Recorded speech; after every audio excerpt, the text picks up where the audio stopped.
মালদায় যবে থেকে কারিমস ওপেন হয়েছে তবে থেকেই আমার ডিএম এ অনেক কোশ্চেন আসছে, দিদি কারিমস এর খাবার কেমন, স্পেশালি তাদের বিরিয়ানিটা কেমন। এইরকম প্রচুর কোশ্চেনের অ্যান্সার নিয়ে আজকের ভিডিওটি তোমাদের জন্য, তাই ফুল ভিডিওটি স্কিপ না করে দেখতে থাকো। শুভ শারদীয়ার আন্তরিক প্রীতি ও শুভেচ্ছা জানিয়ে আজকের ভিডিওটি শুরু করছি। কারিমস হচ্ছে মুঘল ডিশের জন্য বিখ্যাত। কারিমস এর নাম আমরা প্রচুর শুনেছি, তবে কারিমস এর মালদা ব্রাঞ্চ কিন্তু সত্যি অ্যাম্বিয়েন্সটা অসাধারণ। যেদিকে আপনারা তাকাবেন সেদিকে এক রাজকীয় ছোঁয়া আপনারা পাবেন। ফটো তোলার জন্য পারফেক্ট জায়গা। 1913 খ্রিস্টাব্দে দিল্লির জামা মসজিদে হাজি করিমউদ্দিনই প্রথম কারিমস প্রতিষ্ঠা করেছিলেন। সেই সময় থেকেই তারা পরিবেশন করে আসছে তাদের মুঘালি ডিশ। তাই পুজো উপলক্ষে আমি অর্ডার করে নিয়েছিলাম এখানকার ফেমাস কিছু ডিশ।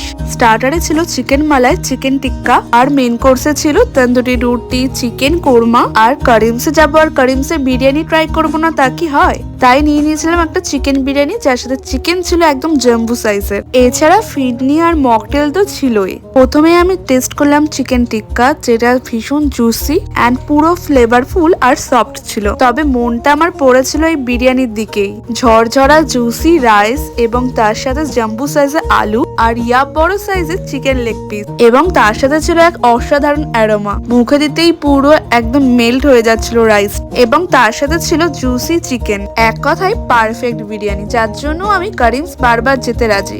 আর তারপরে ট্রাই করলাম মুঘল স্টাইলের তন্দুরি রুটির সাথে চিকেন কোরমা। সত্যি বলতে এই দুটোর কম্বিনেশন নেক্সট লেভেলের ছিল।